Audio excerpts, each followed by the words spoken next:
Welcome to Tanakh Talk. I'm your host, William Hall, broadcasting live from Kingsland, Texas, USA, with another episode of TNT, Totally Not True, with Rabbi Stuart, the man, Federow from the Big H, Houston, Texas. Welcome back, Rabbi. It's always a delight and a pleasure.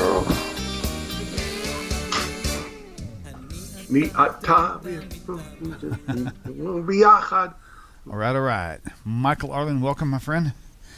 And I've already put a post up on Facebook earlier this afternoon. Hello, Katie. Perfect timing, young lady.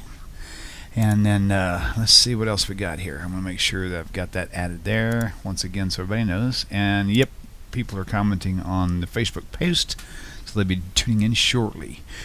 So I'm a little schmoozing before we get going because the person who gave me the idea of this is actually, I'm tagging him now.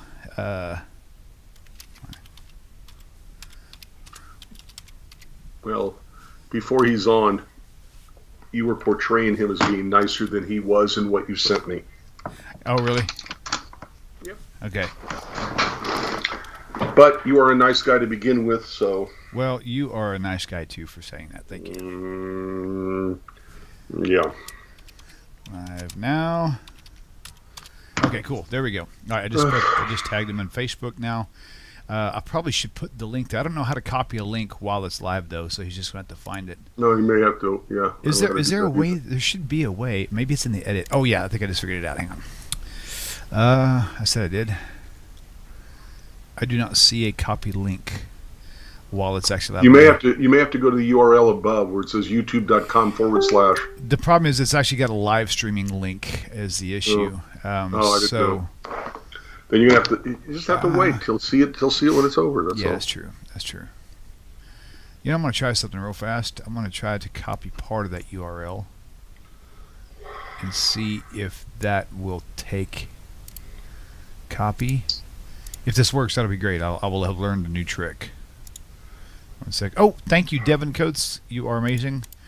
Thank you. Oh, you know what? What I was going to do actually probably would have worked then. In fact, I'm going to paste it here anyway just to see if it shows up. And yep, it sure did. Okay, cool. Now I know how to paste the link. It's selecting part of the link. Devin, thank you, brother. Appreciate that. Okay, so moving on. So the conversation in summary, Rabbi, you already know I sent you a copy of everything, but to kind of prep for everybody, was going back to Isaiah 53 with the Messianic friend on Facebook, Michael Steinert. He seemed to be pretty polite about it, and so told him we would kind of explore it. We discussed it quite a bit in chat. His leaning to was trying to say that the words for Almah was actually... Wait, can I interrupt you? Yeah, absolutely. Yeah. You accidentally said Isaiah 53. You meant I'm sorry, Isaiah I meant 7. Yeah, I apologize. Yeah, Isaiah 7:14. Thank you for that. That it says Almah, and his response was that the context would show in other places that the use of Almah does mean virgin, in which I have not seen that. In fact, I've seen Batulah, but we went through a couple different paths discussing. I even mentioned that had he said instead that the fact that it does say young maiden would imply virgin, I said that would have made more sense than what he just said, even though that doesn't make sense either, because the young women in biblical times were the first to get married and the first to start on their child career, so that wouldn't work either. So, but anyway, back and forth, and told him we would do a show on this, and this is what it's here now. If he doesn't see it live, certainly he'll come back and actually watch it, and I'm sure we'll have more dialogues after this, so it might give us more reasons to have further shows on this. So anyway, point being, glad you're here, Rabbi. Thank you for taking this task on, and thank you all for tuning in. It's not a problem. Every so often, everybody talks about it. Right on. Yeah, and it's it's a good timing too, because if the virgin birth on December 25th, Christmas is coming up and stuff, so might as well talk about it now anyway. Well, yeah. Hopefully, maybe even next week we'll talk about, which we have before, probably every year, but I'd like to do it again. Talk about the 4 different gospel readings of the birth story of Jesus and how they totally disagree with each other. There's really 2, but you know what I mean. That's a great idea. I'm going to turn our master volume up because I'm trying to balance out our sound together, and because I have software with its own onboard mixer, and I'm combining it with the an actual hardware mixer, sometimes they don't agree with what's happening. And so, thanks to some feedback from Andre over the past few weeks, I've noticed some sound differences I'm trying to master. It may take me a bit, but I'm going to try to work on it and try to get it all balanced out. So, Andre, as you are watching tonight, please let me know if you see if anything needs to be turned up, if everything sounds balanced to you guys out there. I'd appreciate that feedback. Thank you. So, okay. Katie, that's exactly why I don't get into debates, because I do get aggravated at them. Yeah, I'll just leave it at that. I got very aggravated earlier today. Gotcha. Actually, that wasn't at the missionaries. That was at the members of the Jewish community who allow that stuff to go on. Right. Yeah. Anyway. Right. Okay. So I'm going to go ahead and I'm going to let you kick this thing off, and I'm going to. I'll follow you up with some text. I'm actually dealing with some people in chat and email as we're doing a show. Well, so, I need you to put up Isaiah chapter 7, verse 1 and following. Okay, let me do that right now. Because we have to talk about that. I mean, the good. whole point of the prophecy is the prophecy. Yeah, right. Okay, 1 second. Isaiah 1. You know? And actually, we never even discussed that part. I never even got into that. Of course you didn't, because that would have taken away from his argument. Right. Well, I mean, the thing was, I was already talking with him for like an hour, and I didn't have that hour to spend on him, so I didn't have time to go over the other details of the fallacies of that whole thing. So I'm glad you're going there first. So that's great. All right, so Isaiah... As far as I'm concerned, you got to. Right, yep, that's a good point. Yeshayahu chapter 7, verse 1. Okay, you don't like this version, but it's better than the alternative. Any version, it doesn't matter. Hey, Rabbi, your camera just got turned off, just in case you didn't know. I just kicked. Wait a minute. Wait a minute. Okay. Hakuna Matata. It's all good in the hood. You're back on. I didn't touch anything. It's back on. Whatever you did. Maybe. That's funny. You cross your No, heart. It's not. No, That's it was not funny. funny. It was for me. All right. All right, let me see. I've got a screen that's off. 1 second. Where the heck are you? Oh, that was it right there. Why didn't I move? Oh, there it goes. Okay, very good. Isaiah chapter 7, verse 1. Yeah. And I've got the Hebrew and the English up on the screen. That way you can utilize it as you need. Just let me know when to scroll. Actually, I'll be able to tell when you need to scroll. Okay. Well, you know, we just talked about my frustrations. What I always want to do to people is yell at them. Read the verse. Right. Read the Bible. Pick it up and actually read it. So it says, verse 1, chapter 7, verse 1, sets the whole stage and the purpose of any prophecy to come. And it came to pass in the days of Ahaz, son of Jotham, son of Uzziah, king of Judah, that Rezin, king of Aram, and Pekah, the son of Remaliah, king of Israel, marched on Jerusalem to wage war against it, and he could not wage war against it. And it was told to the house of David, which means Ahaz, Aram has allied itself with Ephraim, and his heart and the heart of his people trembled as the trees of the forest tremble because of the wind. And God said to Isaiah, now go out towards Ahaz, you and Sha'ar-Yashub, your son, to the edge of the conduit of the upper pool, to the road of the washer's field. And you, Isaiah, shall say to him, Ahaz, feel secure and calm yourself. Do not fear, and let your heart not be faint, because of these two smoking stubs of firebrands, because of the raging anger of Rezin and Aram and the son of Remaliah. So from the very beginning, it's in the days of Ahaz. From the very beginning, we know that two enemy kings are marching on Ahaz's capital city of Jerusalem. Okay? From the very beginning, we know that God wants Ahaz to tell, that God wants Isaiah to tell Ahaz, cool it, chill out, stop being worried, cool it. So the whole point of anything that comes after this is for the express purposes of telling Ahaz, you don't have anything to worry about. Okay, so verse 6. Let's go up against Judah, provoke it and annex it to us, and let us crown a king in its midst, one who is good for us. So said the Lord God, neither shall it succeed, nor shall it come to pass. So from the very beginning, we know that Ahaz has nothing to worry about. Okay? Now, drop down to 10, right there. Don't move. Okay? And the Eternal continued to speak to Ahaz, saying, ask for yourself a sign from the Eternal your God. Ask it either in the depths or in the heights above. And Ahaz said, I will not ask.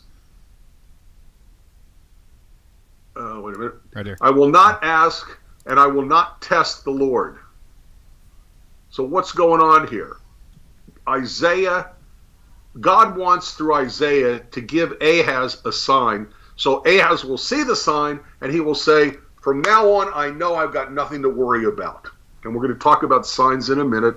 We haven't even talked about Elam or Almah. But Isaiah, start over. God has told Ahaz, ask for a sign. And Ahaz, doesn't want to push his luck, doesn't want to test God, doesn't want to, indicate doubt of God, even if he feels it. And he says, I will not ask, I will not test the Lord. And he said, listen now, O house of David. Remember, Ahaz, the king over Jerusalem, was called House of David. We just read it further up, earlier in the chapter. Is it little for you to weary men that you weary my God as well? In other words, what's he saying? When God tells you to ask for a sign, ask for a sign. Okay, but he didn't ask for a sign. There, and verse 14, therefore the Lord of his own shall give you a sign. Behold, the young woman is with child, and she shall bear a son, and she shall call his name Emmanuel. Okay? What is the sign? What is the sign that God is giving to Ahaz? It is obvious, or should be. Go back up, please, to wait a minute. Go back up, please, to the verse. Thank you. Okay, who's supposed to go to Ahaz? Okay, who's supposed to go up to Ahaz? Okay, go further up.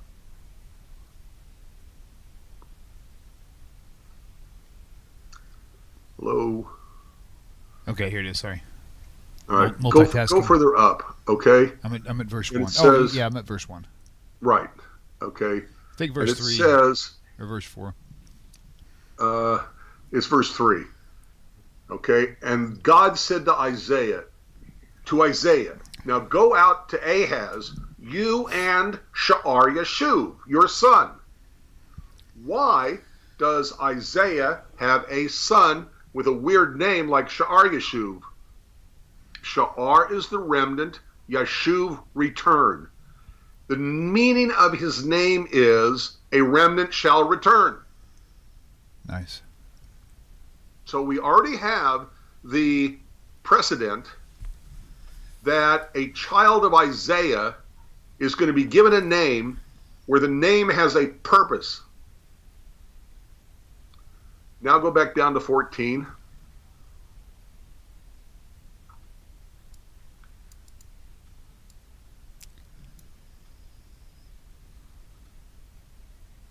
Okay. Therefore, the Lord of his own shall give you a sign. Behold, the young woman is with child, and she shall bear a son, and she shall call his name Emmanuel. Cream and honey he shall eat when he knows to reject bad and choose good. For when the lad does not yet know to reject bad and choose good, the land whose two kings you dread shall be abandoned. Okay? Why is he given the name Emmanuel? What exactly is the sign to Ahaz? What is going to be in... Start over. What is a sign? A sign is found in nature. A sign is made up of natural things. A sign like a stop sign isn't a miracle.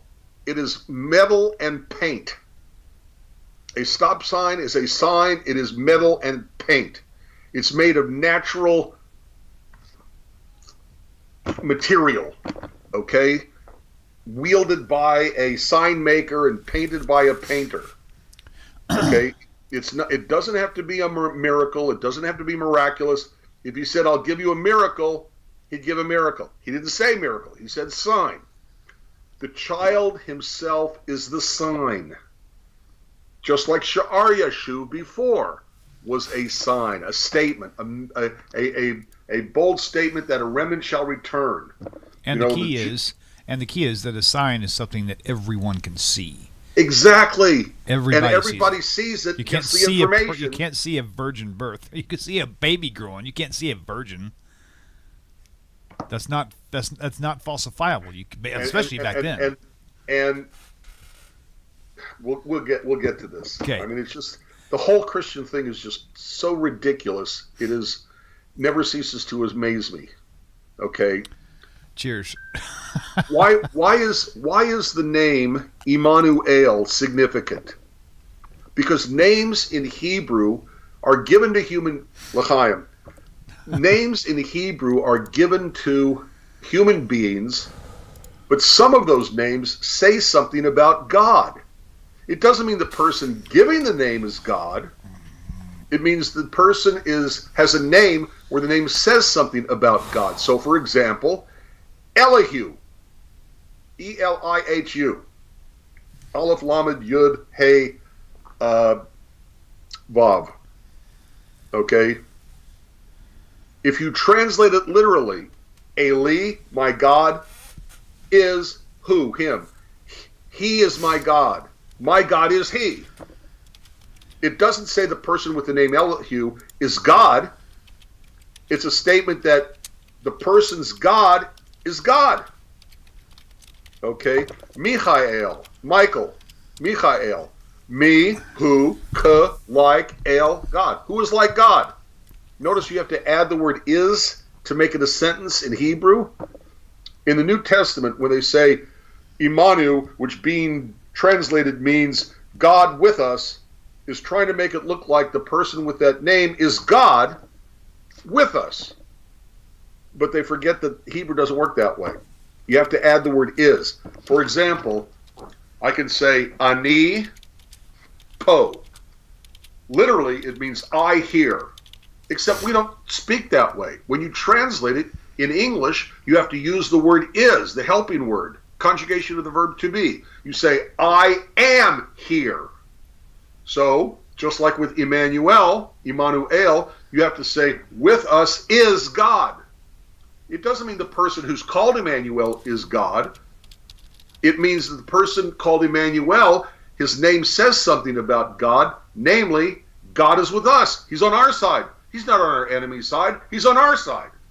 And that's why the child himself becomes the sign to Ahaz. He's walking around the palace.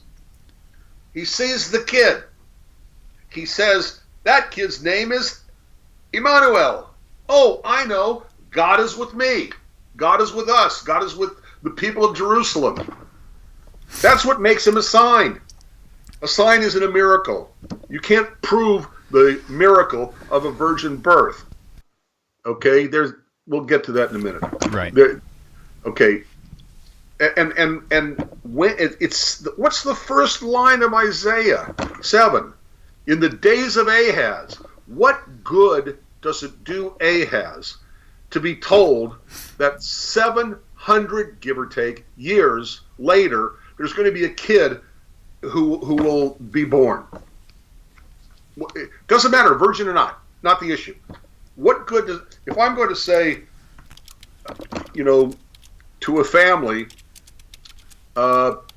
you're terrified because you have a loved one who's sick and you're afraid you're afraid it's COVID, and in order to alleviate your fears, by the way, 700 years from now, there's going to be a person born. You think that's going to take away their fear? You think that's going to, Almah, Betula, virgin, young woman, doesn't matter. If the sign is supposed to take place 700 years from now, what kind of sign is that for someone now? Ahaz is given the sign in his own day for his own reason. And Christians will say, oh, dual prophecy. Okay, fine. I think you mean triple prophecy. Because Perseus, whose mother was human and whose father was Zeus, was not brought into existence by the act of sex. Go look it up. Danae, I think, was showered with gold and she became pregnant by Zeus. So that's not the act of sex, which is, kind of like a virgin birth. So maybe it's triple prophecy, and that's actually a prophecy of Perseus. I mean, if you can say it's a double prophecy, why not triple prophecy? Or maybe it should be a quadruple prophecy. And now we're talking about, pick another pagan god. Okay? Attis. Mithra. I mean, any of the gods who are a product of a human and God, or human and a god, I should say, if they come into existence without the act of sex, then it's like a virgin birth. So maybe it's a quadruple, or how do you say 5? Whatever it is. If you say it's double prophecy, why not triple, quadruple, 5, 6, 7, 8, 9, 10 prophecy? Makes no sense. Okay.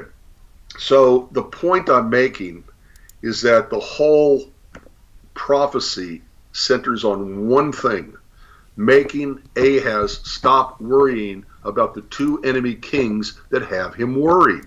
And the sign has to be present in front of him, and the sign makes him stop worrying. So a kid, by the time he knows the difference between good and evil, how old is a kid by the time they know good and evil, the difference between good and evil? How old does a kid have to be before they know the difference between good and evil? 700 years old? I mean, come on. So 8 years old, 10 years old, bar mitzvah age of 13 for a boy, but not 700 years. So by the time that kid is old enough to know the difference between good and evil, the 2 enemy kings that you're worried about are going to be dead and buried. We just read it. So the whole point of the kid, the sign, is to alleviate the worry from Ahaz. Now, if you want to talk about the word Elem, because they're going to say, oh, it's a virgin birth. Prophecy of the virgin birth. Dual prophecy of a virgin birth. By the way, if it's a dual prophecy of the virgin birth, who was the first one to be born as a virgin? Doesn't that mean that whichever woman is already pregnant, because it's clearly in the what we would call the present tense, hara, okay, is already pregnant. Whoever that child is, if they want to say it means virgin, then Mary becoming pregnant with Jesus becomes a second virgin birth. Who was the first one? If it's a second, dual prophecy. Oh, for one, it's going to mean, not a virgin. For another one, it is a virgin. Then it's not a dual. Okay, so, William, are you there? Yes. Can you hear me? Okay. Yeah. Okay. All right. Now, okay, if you don't mind, let's talk about the word Almah. Okay, my number one go-to is Proverbs 30. Okay, 1 second. Proverbs 30, 18, 19. Okay, let me do this here. I'm going to try to pull up multiple screens at the same time if I can. Bear with me a moment. Go ahead. Proverbs 30, 18, right? Yep. Okay.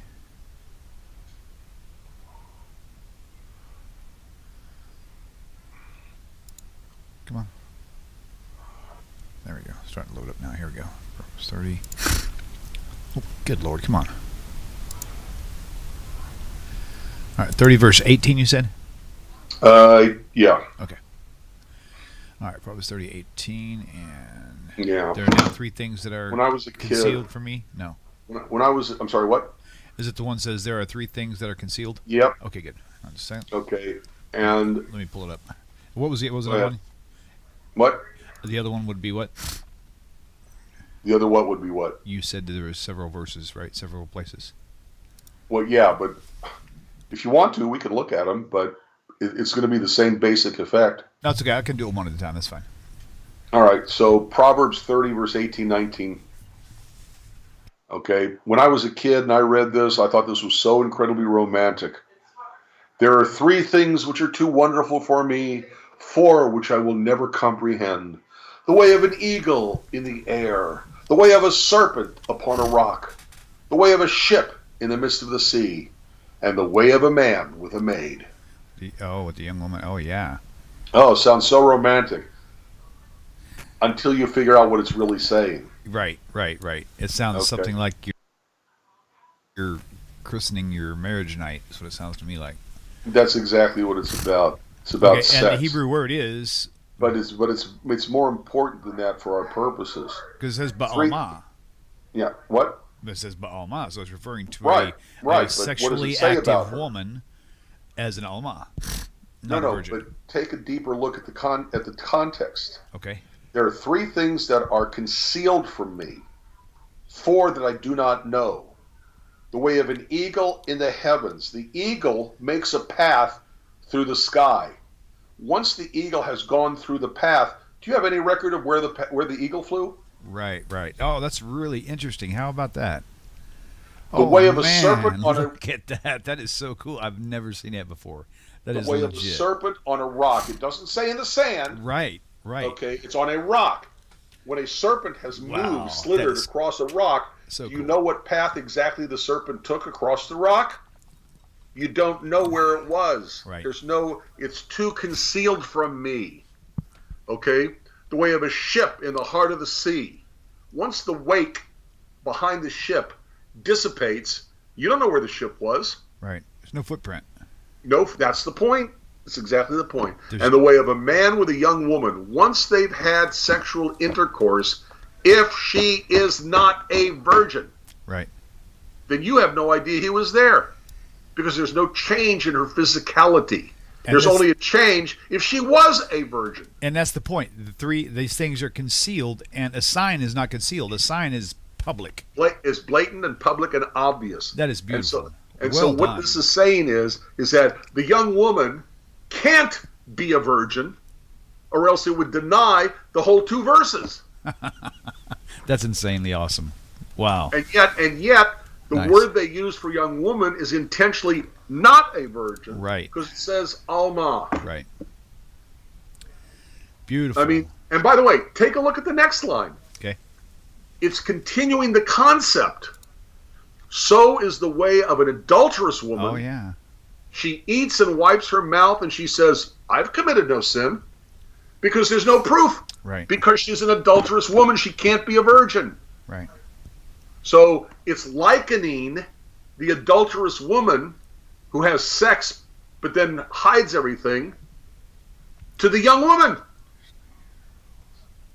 The way of a man with a young woman, so is the way of an adulterous woman. You can't get clearer than this, although there are other ones. Right. Okay? But it likens an adulterous woman to the young woman, to the Almah. Alone on that, she can't be a virgin if she's likened to an adulterous woman. And second of all, the whole point of these 2 verses, 18 and 19, is that something happens, but it remains concealed, which can only happen if she was a virgin. But if she was a virgin, it denies the whole verses. It denies the whole basis of the 2 verses being concealed. Okay? Right. All right. If you really want to, take a look at Exodus chapter 2, verse 8. If I really want to. Heck yeah, we do. Yeah, why not? Exodus 2:8. All right, here we go. Let's go. Yep.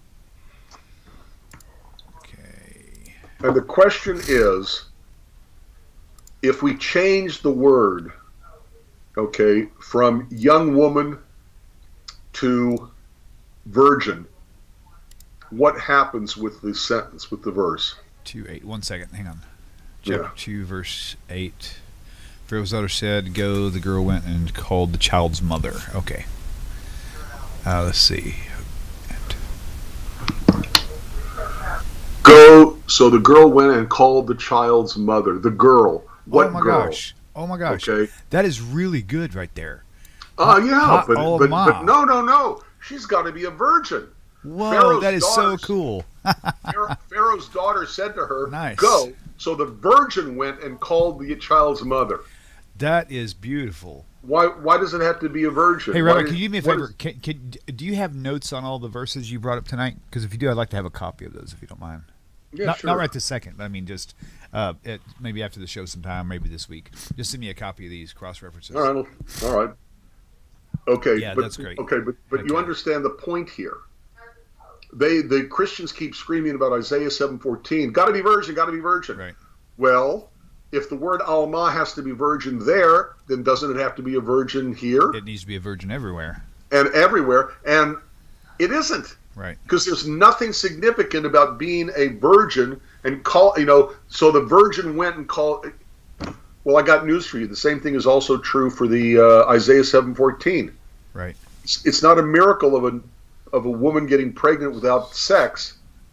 Okay, it is simply a young woman who is pregnant, and it's not a miracle. The sign is the child who came into existence the natural way, who's going to grow up, and before that child reaches a certain age, the two enemy kings are going to be dead and buried. That's what it's talking about. Right. So you have to ask the question, why does this verse have to be virgin? The answer is, it makes no sense if it's a virgin, unless you need a miracle, and therefore you're trying to rationalize, spin, justify your belief in the man God. Right. Okay. Just because you brought it up, take a look at Psalm 68, verse 26. Okay, 1 second. Yep. 68:26. Yep. Okay, real quickly, the one in Proverbs. Yes. What chapter and verse was that? 30, 18, and 19. Gotcha. Okay, guys. Okay, Psalm 68:26. All right. 1 second. Proverbs 30 is my go-to. Yeah, Okay. that was really, really good. But if you want to drive home, we did with Exodus 2:8. Take a look at Psalm 68, verse 26. Okay. Okay? Psalm 68:26. Yep. I'm in the wrong place. Wait a minute. There we go. Psalms. Come on. 68 Psalm 68, 26. and 26. Yeah. There it is. Singers went first. Do what? Singers went first.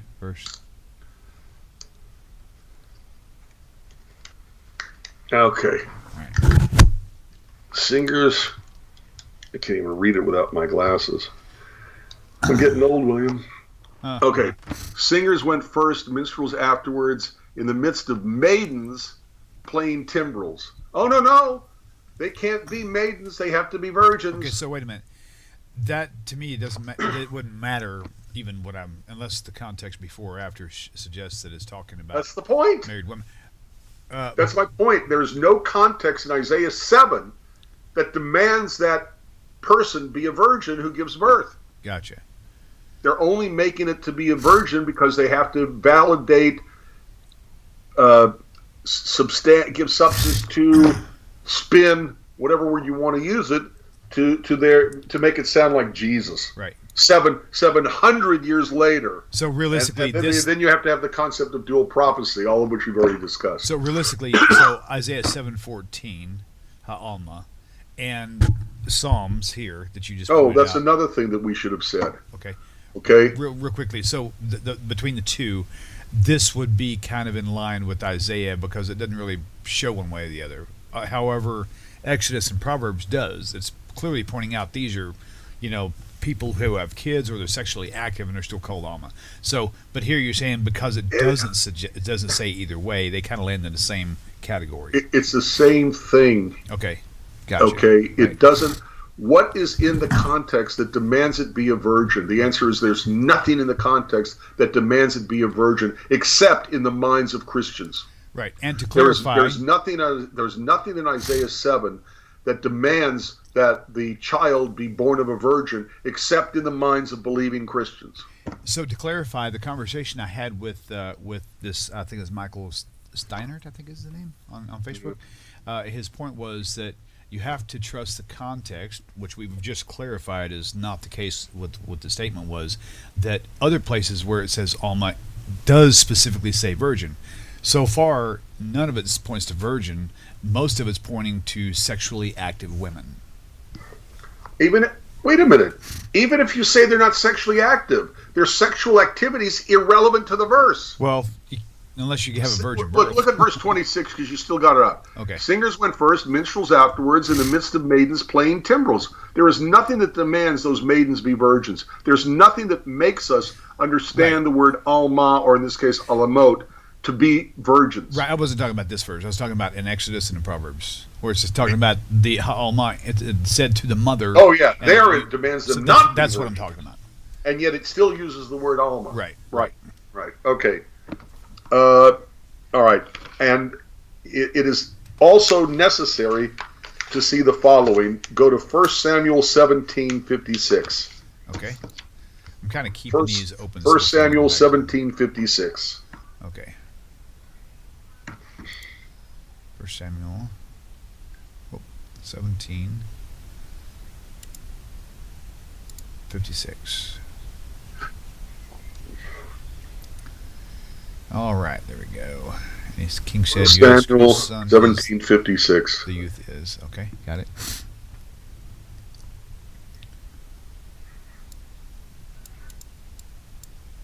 And the king said, "You ask whose son this youth is."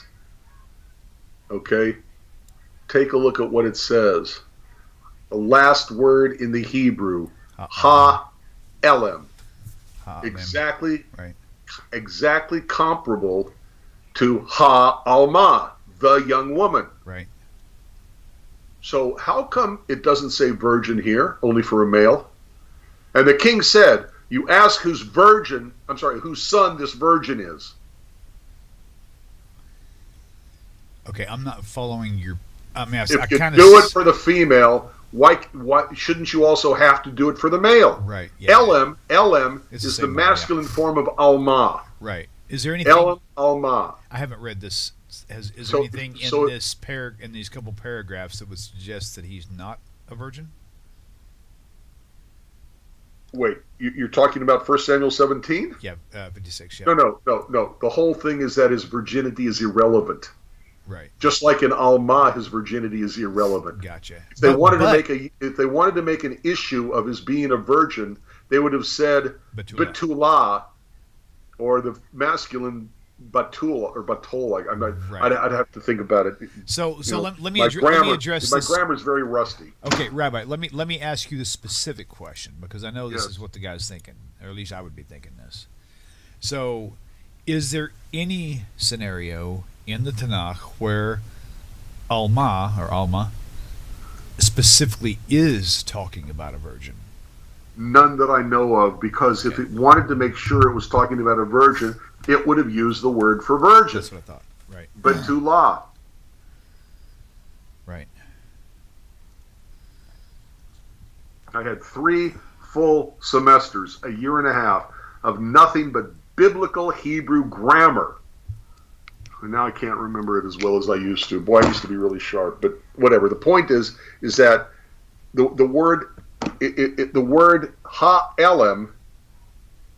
Okay, I didn't take a careful look. It could be ha-alem because it's the end of the verse. It's ha-alem.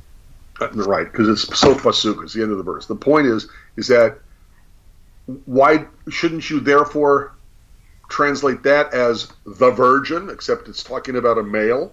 If you do it for ha-almah, don't you have to do it for ha-elem or ha-alem? So pasuk. I mean, the whole thing is so tenuous at best.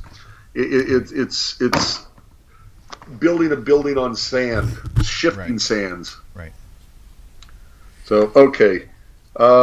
If you really want to, 1 Samuel 20, verse 22. Okay, 1 Samuel 20:22. Hold on a second. Same basic idea.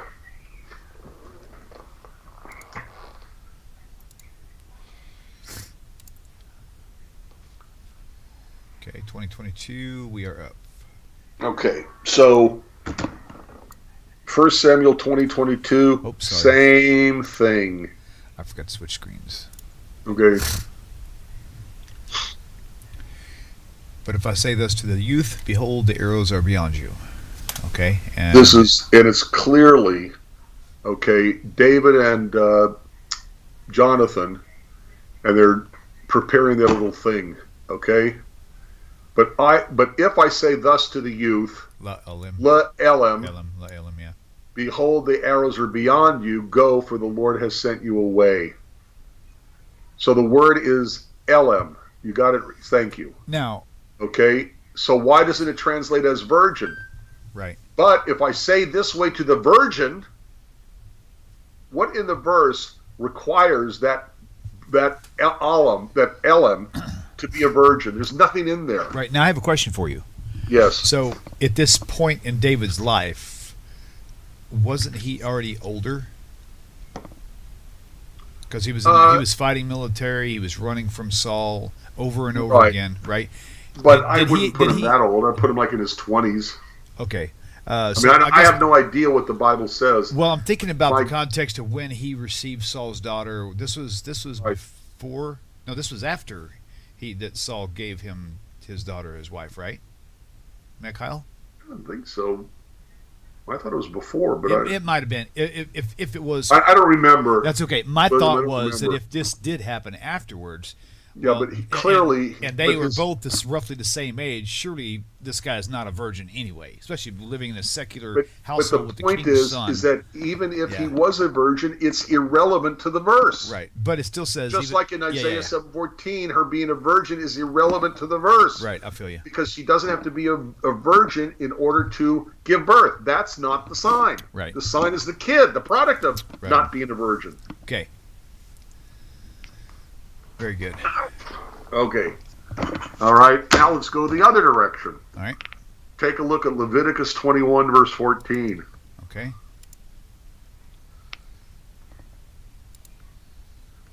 Leviticus. Leviticus. Oh, that's what it means. That's funny. The Levitical law. Oh. Teuch is Greek. I'm sorry. You said what verse? I apologize. Chapter verse. It's 21:14. Okay. All right. Get the other chapter 21. Yep. And 14 it is, right there. A widow, a divorcee, a woman who's desecrated, or a prostitute. Okay. 21:14. Oh, yeah. A widow. A widow, a divorcee, Almah. a woman who is desecrated, or a prostitute. He shall not marry any of these. Only a virgin of his people may he take as a wife. Here, the context requires her to be a virgin, because otherwise it wouldn't make sense. Right. And the very first word in here, a widow. Almah, right? Right. Isn't that sort of the same? Is that the same word? No, it's not the same word. Oh. Yeah. Oh, okay. No. Okay. That would have made a whole lot of sense if it did. Right. But if you look at the word immediately under the word you just darkened, Betula. Right, that's the virgin, Betula, right. Because the verse makes no sense unless it's explicitly about a virgin, they use the word Betula. Right. If the virginity wasn't the issue here, they could have just as easily said young woman. A widow, a divorcee, a woman who is desecrated, or a prostitute, you shall not marry any of these. Only a young woman of his people may he take as a wife. Right. Except the young woman could still be any one of those things. Okay. The only way to distinguish between this person and the widow, the divorcee, the woman who's been desecrated, the prostitute, the only way to compare with them is to call her a virgin. Right. Very good. The text requires the use of the word Betula. Right on. Whereas Isaiah 7:14, it's not relevant to the issue. If it was relevant, I think God would be very clear. God does not speak in uh-oh. What happened? What was supposed to happen? Oh, nothing. You're supposed to go to Deuteronomy 22, verse 13. Okay, let me pull it up. You didn't tell me that one yet, did you? What? No, I'm just telling you now. Oh, okay, cool. No, all of a sudden my screen changed, so I wasn't sure what was going on. You said 22:13? Yep. 22:13. Good. All right, if a man takes a wife. Yep. Okay. Oh, let me switch. I forgot to toggle back on the other.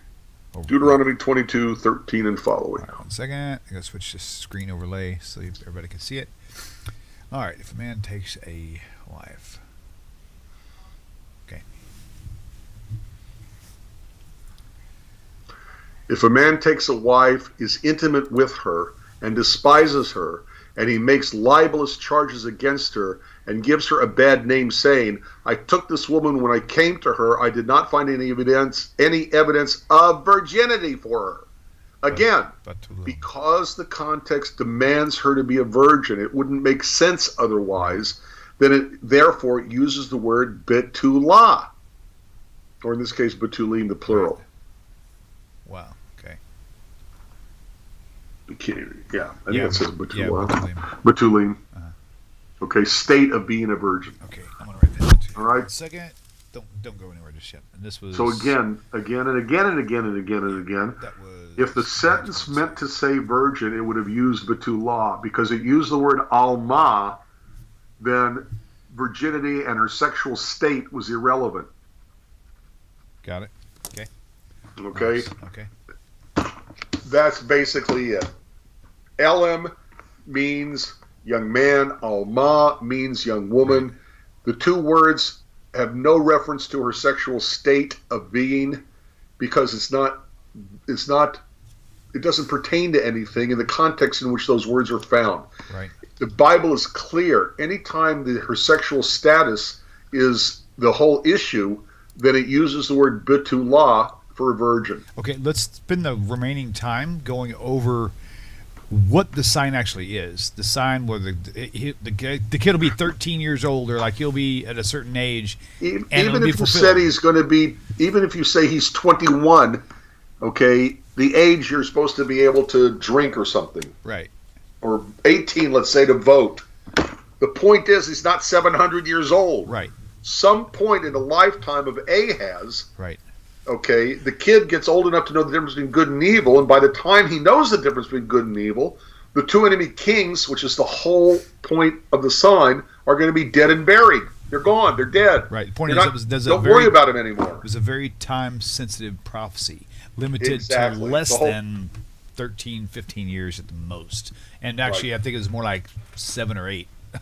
Before they know right or wrong or whatever. Even a 6-year-old kid knows that if he gets caught with his hand in the cookie jar, he's supposed to put it behind him and pretend there's nothing. Right. He knows. Okay? So whatever age you're dealing with, whatever age you want to come up with, the difference between good and evil, okay, then the enemy kings are dead, and the whole point of the kid is to be assigned to you, that every time you see the kid and remember that his name is Emmanuel, God is with us, God's on our side, God's on the side of Jerusalem, it shows a sign. It's a sign that shows you don't have to be worried. Right.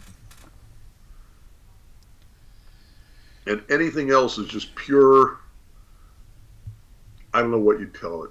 Yep. Well, that was really very, very thorough, and I'm really glad to have these verses pulling out the Almah dispute, which clearly was misguided. 1 Sam 17:56,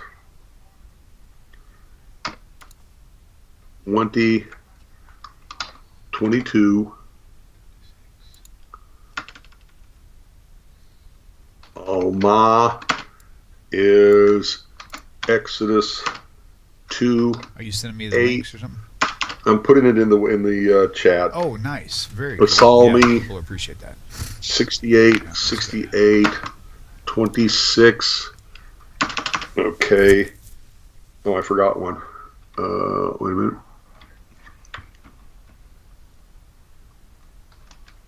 Yep. Isaiah 54:4. Almah. Psalm 68. Exodus. And my favorite, which I'm capitalizing, Proverbs 30, 1819. Actually, it's 1820. Okay, and then also virgin, like a virgin. Hey. Seen from the very first time. 22:13-17. What chapter are you calling from? The last one? Deuteronomy 22. Sorry. Yeah, 22:14. Yep. Very good. 22:13-17. Sorry. That's good. I forgot the word Deuteronomy. 6. Okay, hold on. But the Proverbs 38 to 20 for me is like the best of all of them. First Samuel.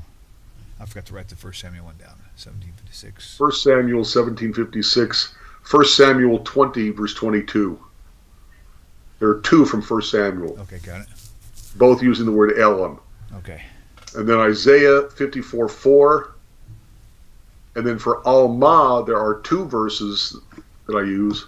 Exodus 2 verse 8 and Psalm 68:26. Right, got it. And then the more important of all those is Proverbs 30 verse 18 to 20, where Almah simply could not be Virgin. Right. Right. And then the use of the word virgin, where it has to be virgin, is Deuteronomy 22:13-17. Yep. Specifically wait a minute. verse 14. I forgot Leviticus 21:14. Okay, hold on. Leviticus 21:14. Yeah. 21:14. Got it? 14. Okay. Very nice. Yeah. Okay, cool. Very cool. Did it again. All right. All right. Well, I would say that was very thorough. What about you? I hope it was. I can only hope. Yes, sir. That's an L, not an IEV. That's LEV Awesome. 2114. Well, very good, guys. Well, Rabbi, let's call it a night. That was a good wrap up, good topic. If you guys have any suggestions for future weeks, send us an email to knocktalkquestions@gmail.com or Rabbi Stuart at Hotmail. Did I do that right? Yep. Let me just put your thing back up there again. Hang on. There we go. Yeah. Okay, so it says Rabbi Stuart at hotmail.com. Yep, there you go. And also, you can see the book Jews for Judaism. Judaism and Christianity, a contrast. Rabbi Stuart Federow, great book, easy read. It's literally about maybe 5/8 of an inch thick, medium size. It's not that thick. Good Wasn't print. meant to be. Easy read. It's fantastic. If you guys haven't got it yet, go to his website, whatjewsbelieve.org, and order it from there, and that'll be awesome. It's a really great book. So buy a couple of them that we can give them. We've actually, Rabbi, you gave me about a stack of 10, and I've been giving them out over the past several years. I'll give you 10 more. I don't care. Okay, so yeah, send me some more, and I'll definitely right. get them out there for sure. So Yep. guys, thank you again for tuning in. Please like the video, subscribe to the YouTube channel, turn on all notifications. I send out messages on in YouTube community. It's kind of like a Facebook post in YouTube. And if you're not getting these, it's probably because you don't have the settings set to all notifications. You can turn on notifications and just walk away, but then you won't get everything. You'll only get a few notifications. You have to specifically tell it to choose all notifications. Get those, and again, more subscribers, please do this, and like and comment on these videos. When you comment on the videos, it's like Facebook. It'll actually help refresh the videos as they come later on down the road. Next month, if somebody comments on this video on YouTube, it'll refresh it back in the YouTube searches again. So the more activity we have, the more these things will get out. We need your help in doing so. So that's it. I really appreciate you guys. Yep, good to see everybody out there. Good crowd tonight. And thank you all for pitching in and tuning in. And thank you for those of you who are supporting the channel. Really appreciate that. You guys are amazing. If it wasn't for you guys, we wouldn't be on air. I'll tell you that right now. So peace out, everybody. Rabbi, have a great week. And shalom to you guys. Yeah, and see y'all later. Hope you all have a happy Hanukkah. See you later. Bye. Yep. Bye. Finger dance. Get it on. Here it comes.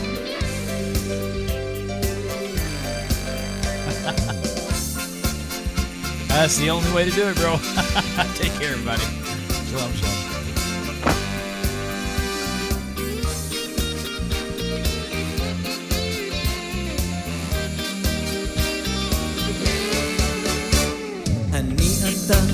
תמיד תמיד כולם ביחד, חשוב מכל חשוב והכרחי להיות ביחד.